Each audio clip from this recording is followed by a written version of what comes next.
મહિને આવ્યા છો બાકી છે?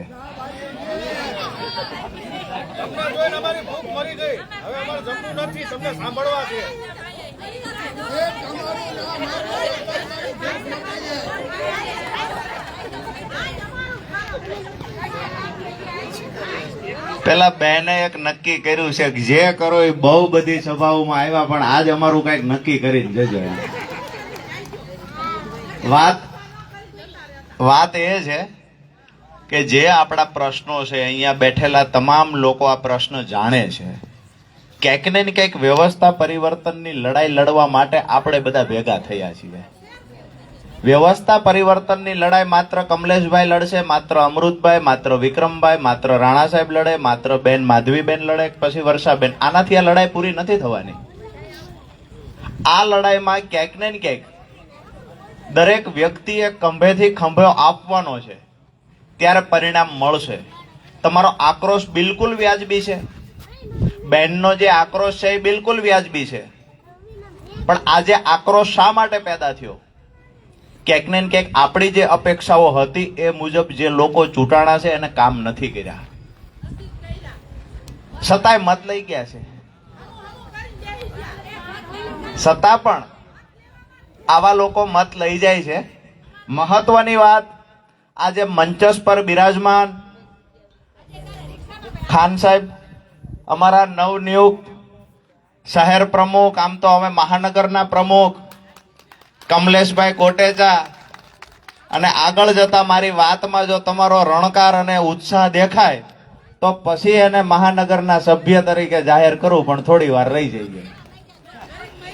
ભાઈ શ્રી વિક્રમભાઈ દવે, આપ સૌ એમને ખૂબ સારી રીતે એમનાથી પરિચિત છો. પૂર્વ પ્રમુખ છે વઢવાણ નગરપાલિકાના, 3 પેઢીથી રાજકારણમાં છે.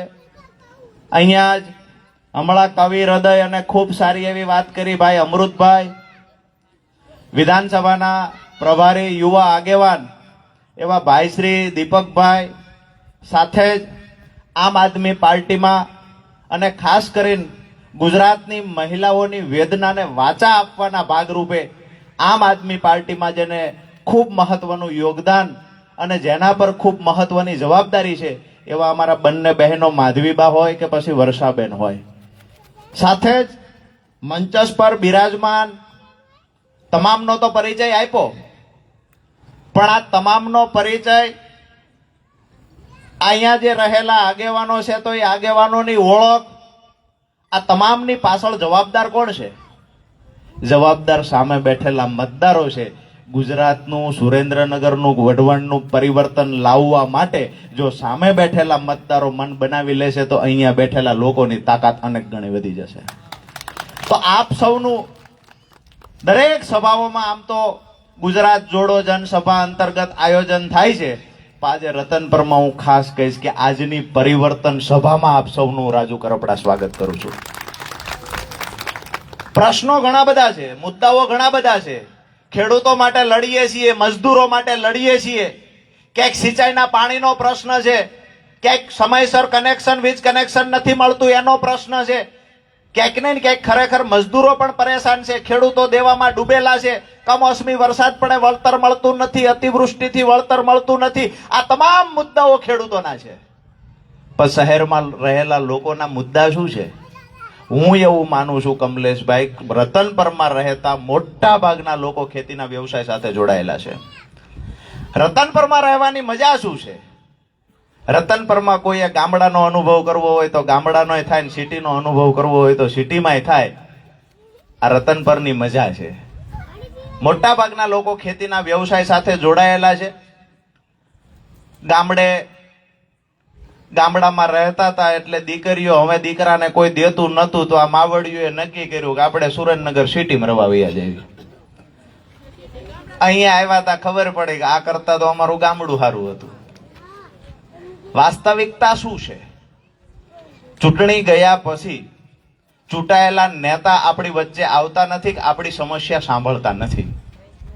ઘણા સમયથી આપણે જોઈએ છીએ કે પાણી ભરાય એટલે કમલેશભાઈ કોટેચાને લોકો બોલાવે એ ત્યાં જાય, ગટરો ઉભરાય કમલેશભાઈ કોટેચાને બોલાવે, પાણી પીવાનું ન આવતું હોય અમૃતભાઈને બોલાવે, રોડ રસ્તા ખાડાવાળા છે તો અમૃતભાઈને બોલાવે, વિક્રમભાઈને બોલાવે, દીપકભાઈને બોલાવે.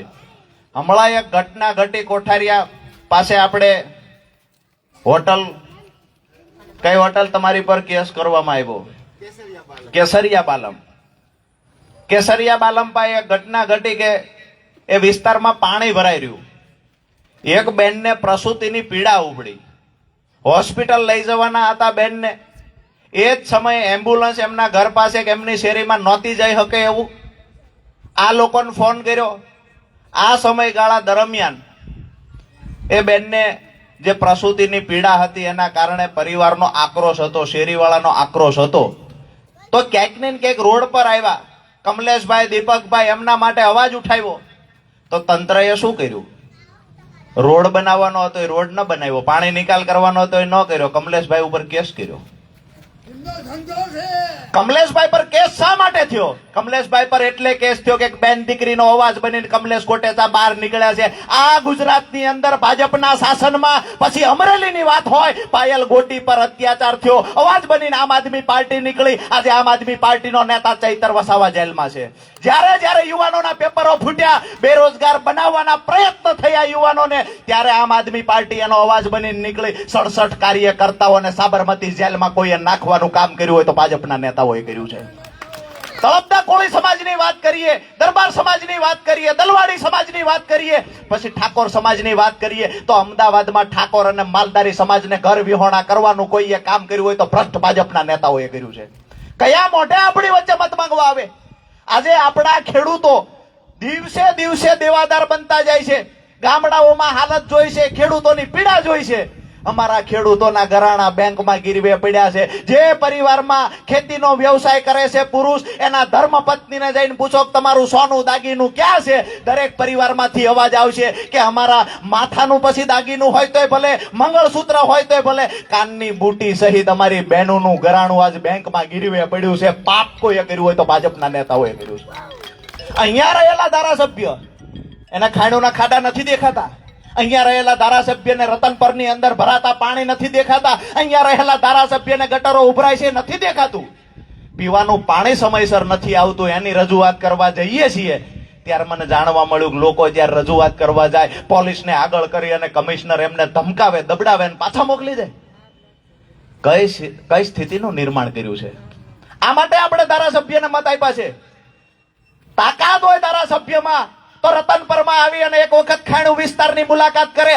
આ રોડ મને યાદ છે તે દૂરનો, આ રોડ ખાડાવાળો છે. આ રોડ સારો બનતો નથી. મેઇન રોડ છે. અહીંયાથી મૂળી હાઈવે થી બાયપાસ ને જોડતો આ મેઇન રોડ છે. દરેક લોકોના વાહન તૂટી જાય છે, કમર તૂટી જાય, વારંવાર એક્સિડન્ટ થાય. રજૂઆત કોઈ સાંભળનારું નથી. ચોર લૂંટારાવાનો પણ ત્રાસ. ઘર ખાલી મૂકીને જાવ તો માહે ચોરી કરી જાય, લાખ રૂપિયાની ચોરી કરી જાય, પોલીસ 15,000 લખે, ઉપરના પૈસા નો લખે. FIR ફડાવવા માટે જાણે આંદોલન કરવું હોય એવડી તૈયારી કરવી પડે. મારી વાત એટલી હું કહેવા માટે આવ્યો છું, તમામ બહેનોને, ભાઈઓને, તમામ યુવાનોને મારી વાત કહેવા માટે આવ્યો છું કે તમારે ત્યાં પાણી ભરાશે, કમલેશ કોટેચાને બોલાવો, રોડ તૂટી જશે, કમલેશ કોટેચા, વિક્રમ દવે કે અમૃત મકવાણાને બોલાવો, રાણા સાહેબને બોલાવો. તમારા દરેક પ્રશ્નના સમાધાન માટે આ વ્યક્તિઓને તમે દર વખતે બોલાવો છો. જ્યારે મત આપવાનો થાય ને ત્યારે આ સિટીને, આ રતનપરને, એસીના રોડને કે પછી સુરેન્દ્રનગરને લૂંટી જનારા આખલા જ્યારે મત લઈ જાય છે ને એની પીડા લઈને નીકળ્યા છીએ. મત કોને મળવો જોઈએ? આ લોકોએ ઠેકો રાખ્યો છે. જ્યારે તમારે જરૂર પડશે બોલાવો કમલેશ કોટેચાને, જ્યારે જરૂર પડશે આંદોલન કરવાનું છે, લોકો હેરાન થાય છે, બોલાવો અમૃત મકવાણાને. હું તમને એ કહેવા માટે આવ્યો છું કે કાયમ માટે કમલેશ કોટેચા નહીં લડે, કાયમ અમૃત મકવાણા નહીં લડે. જો તમારો સાથ સહકાર નહીં મળે, એક દિવસ આ લોકો પણ થાકી જશે અને એ લોકો થાક્યા પહેલા એને ખંભે ખંભો આપવાની તૈયારી કરીને રાખજો. કઈ હાલત છે સરકારી શાળાની સુરેન્દ્રનગરની અંદર? 80 ફૂટના રોડે 4 કિલોમીટરની ત્રિજ્યામાં એક પણ સરકારી શાળા નથી.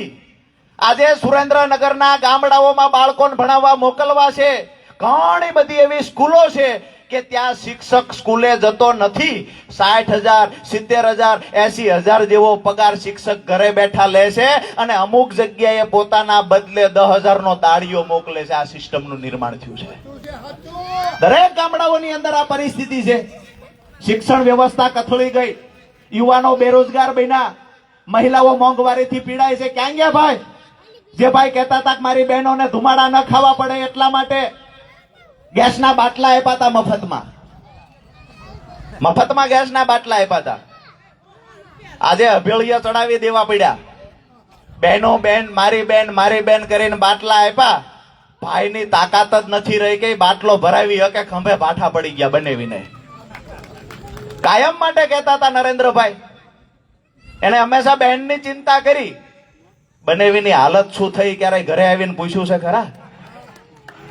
હું તમને એ કહેવા માટે આવ્યો છું કે વ્યવસ્થા પરિવર્તનની લડાઈની શા માટે જરૂર છે.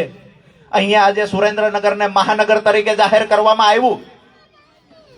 આમ આદમી પાર્ટીનો એક એવો ધારાસભ્ય છે કે જેને ખરેખર ટીપી પ્લાન્ટમાં જે ટીપી એક્ટ મુજબ જે નુકસાન થાય છે એની રજૂઆતો મુખ્યમંત્રી સુધી કરી. 2 દિવસ પહેલા ગોપાલભાઈ મુખ્યમંત્રીને મળવા ગયા. હવે ગોપાલભાઈ મુખ્યમંત્રીને ખૂબ મહત્વના મુદ્દાઓ પર ચર્ચા કરી, જેમાં ખેડૂતોના પાક વીમાનો એક મહત્વનો મુદ્દો હતો. એની સાથે સાથે ટીપી એક્ટનો અમલ ન થવાથી જે શહેરીજનોને નુકસાન છે આ મુદ્દા પર ચર્ચા મુખ્યમંત્રી સાથે કરી. હવે મુખ્યમંત્રીની ઓફિસથી બહાર નીકળતા મોરબીના ધારાસભ્ય મળી ગયા.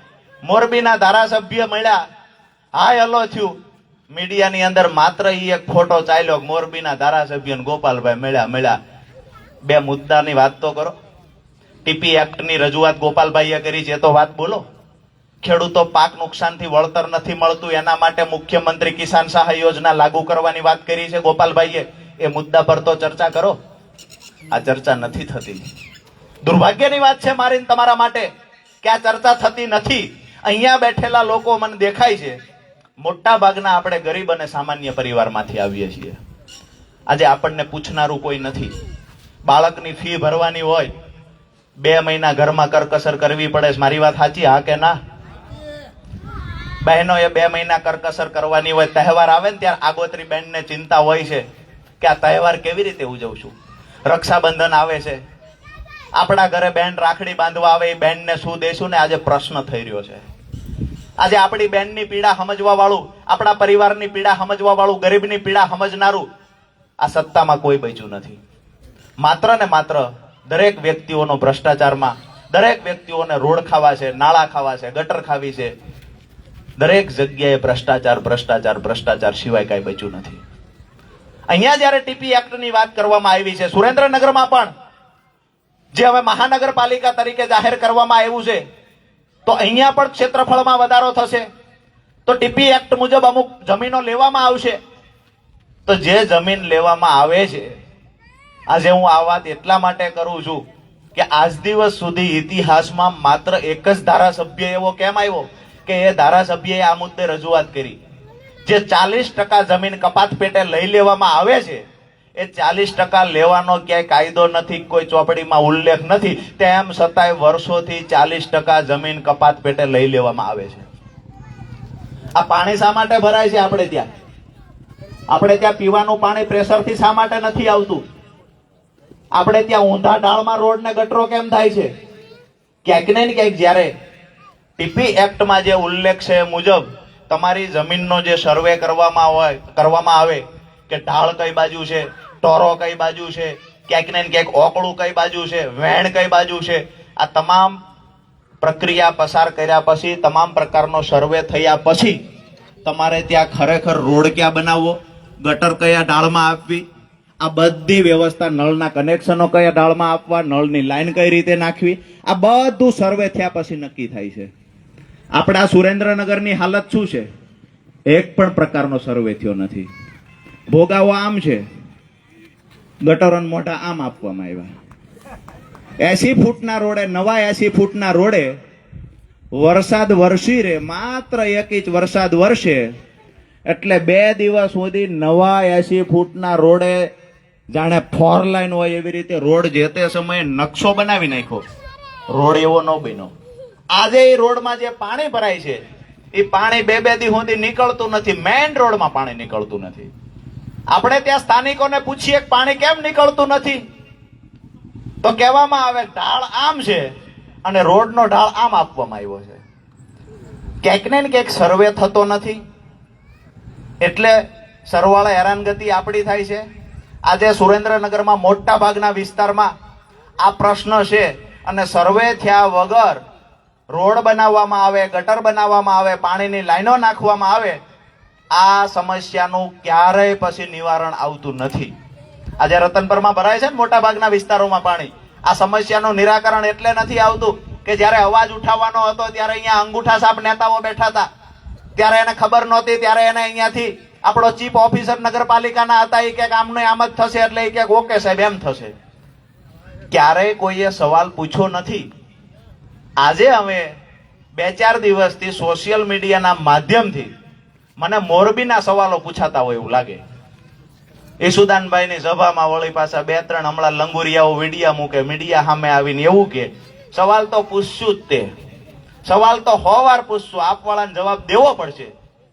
તમારા બનેવી અહીંયાથી જ્યારે દિલ્હી ગયા ત્યારે અહીંયા કહીને ગયા હતા 15 લાખ રૂપિયા દર પરિવારને, દરેક પરિવારને હું આપીશ. કોઈને 15 લાખ આપ્યા છે?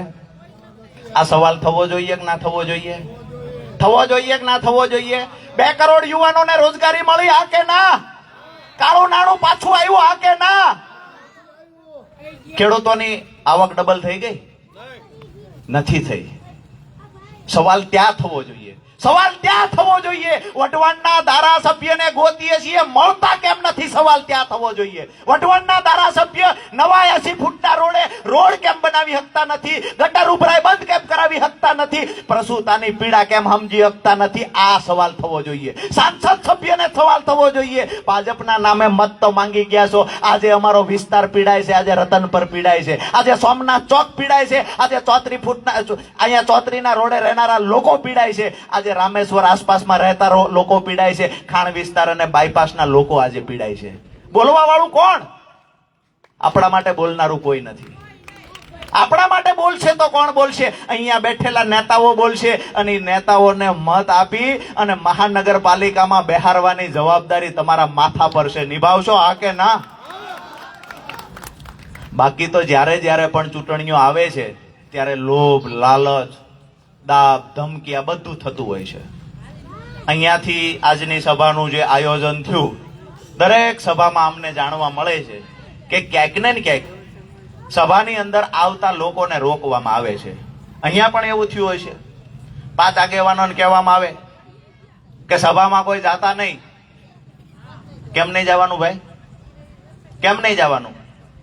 આમ આદમી પાર્ટીની સભા છે. અમારી સભામાંથી ઉભો થયેલો વ્યક્તિ ક્રાંતિકારી વિચારો લઈને ઉભો થાય છે. અમારી સભામાંથી ઉભો થયેલો વ્યક્તિ ગુજરાતનું આવનાર ભવિષ્યની ચિંતા કરીને ઉભો થાય છે. અમારી સભામાંથી ઉભો થયેલો વ્યક્તિ મહિલાઓની ચિંતા કરે, યુવાનોની ચિંતા કરે, ખેડૂતોની ચિંતા કરે. અમારી સભામાં આવેલો વ્યક્તિ મન બનાવીને ઉભો થાય છે 30 વર્ષના ભાજપના મૂળિયા કાઢીને રહેશું. આ અમારી સભાની તાકાત છે. અને તમને પણ કહેવા આવ્યા છીએ, સ્માર્ટ મીટર મુદ્દે ચૂંટાયેલો એક પણ માણસ બોલ્યો નથી. સ્માર્ટ મીટર મુદ્દે ગુજરાતની અંદર સૌથી પહેલી જો કોઈએ લડાઈની શરૂઆત કરી હોય તો સુરેન્દ્રનગર આમ આદમી પાર્ટી ટીમ અને કમલેશ કોટેચાએ લડાઈની શરૂઆત કરી હતી.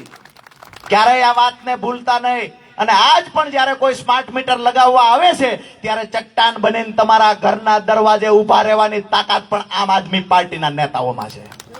જ્યારે જ્યારે કોઈના ઘરે બળજબરીપૂર્વક સ્માર્ટ મીટર લગાડવાના તંત્ર પ્રયત્ન કરે, અમારી ટીમને યાદ કરજો. અમારી ટીમ તમારા ઘરની બહાર ઊભી રહેશે.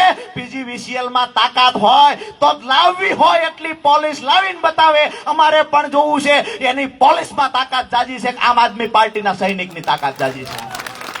સુરેન્દ્રનગરની અંદર મન ફાવે ત્યારે નીકળી પડવાનું. Smart meter, smart meter, smart meter. અત્યારે રજૂઆત કરવા જાવ, નવું મીટર લેવા, નવું કનેક્શન લેવા, તો કહેવામાં આવે કે અમારી પાસે સ્માર્ટ મીટર સિવાય બીજું મીટર નથી.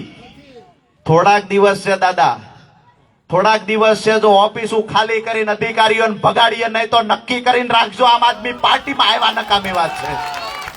જે લોકો સમજે છે કે બસ મનમાની ચલાવી લેશું, ભાજપના બે નેતાઓ સાથેના સંબંધ હોય, ધારાસભ્ય સાથે સંબંધ હોય, એટલે લાઇનમેન થી લઈ અને પીજીવીસીએલ નો અધિક્ષક ઇજનેર એવું સમજે છે, અહીંયા રહેલા પોલીસ અધિકારીઓ એવું સમજે, રેવન્યુ વિભાગના અધિકારીઓ એવું સમજે કે ભાજપના ધારાસભ્ય હારે સંબંધ છે. હવે શું થશે? હવે ભાજપના ધારાસભ્યનું ઠેકાણું હત્યાવીમ નથી. 2027 ધારાસભ્ય આમ આદમી પાર્ટીના આવવાના છે. આવનાર સમયમાં મહાનગરપાલિકા આમ આદમી પાર્ટીની બનાવવાની તૈયારી છે ને? લડવાનું છે. અહીંયા બેઠેલા લોકોએ આજે પ્રતિજ્ઞા લઈને ઊભું થવાનું છે કે અમે તો આમ આદમી પાર્ટી સાથે તન મન ધનથી જોડાઈ ગયા છીએ, પણ આવનાર સમયમાં આપણા બાળકોના ઉજળા ભવિષ્ય માટે, જગતનો બાપ જેને કહેવામાં આવ્યો છે એ ખેડૂતો માટે, અને જેને આપણે જોગમાયાનો અવતાર કહીએ છીએ એ આપણી બહેનોના રક્ષણ માટે, આપણી બહેનોને મોંઘવારીમાંથી રાહત આપવા માટે, બાળકોના સારા શિક્ષણ માટે, રતનપર, જોરાવરનગર, વઢવાણ, દુધરેજ અને સુરેન્દ્રનગરની સુખાકારી માટે માત્ર એક વિકલ્પ છે, આમ આદમી પાર્ટી. મન બનાવીને આજે ઉભા થજો કે ઘરે તો જશું, પણ 5 પાડોશીને કહીશું, શેરીમાં જઈને કહીશું, સોસાયટીમાં જઈને કહીશું, એક જ વાત કરીશું, કોઈ પણ સંજોગે આ વખત મહાનગરપાલિકા અને 2027 આમ આદમી પાર્ટી સિવાય વિકલ્પ નથી. જે લોકો ચૂંટાઈને ગયા છે એને કોઈ ફોન કરે તો જવાબ એવી રીતે મળે છે કે અમારી ટર્મ તો પૂરી થઈ ગઈ. આ કેવું? નોકરી ઉપર હતા, નોકરી ઉપર હોય તો પૂરું થઈ જાય. તમે તો અહીંયા સેવા કરવાની વાતો કરતા, સેવા કરવા માટે આવ્યા હતા. ભાજપમાં 2.5 વર્ષ રાજ કર્યું હોય, હું તો એવું કહું, ભાજપમાં રહેલા સરપંચ તે જબરજસ્ત મિલકત બનાવી લે. આ 3 પેઢીથી રાજકારણ છે. પમદી ફાટેલો જબો હતો, મેં એમનું ધ્યાન દોર્યું. 3 પેઢીનું રાજકારણ. આને સેવા કરવા આવ્યા કહેવાય, આને સેવા કરવા આવ્યા કહેવાય. ભાજપમાં એક નગરપાલિકાના સભ્ય શું ચૂંટાણા ફોર્ચ્યુનર આવી જાય તોય પાછા 5 વર્ષ પૂરા થાય એટલે કે વિકાસની વાતો કરવા આવે. હવે મહાનગરપાલિકામાં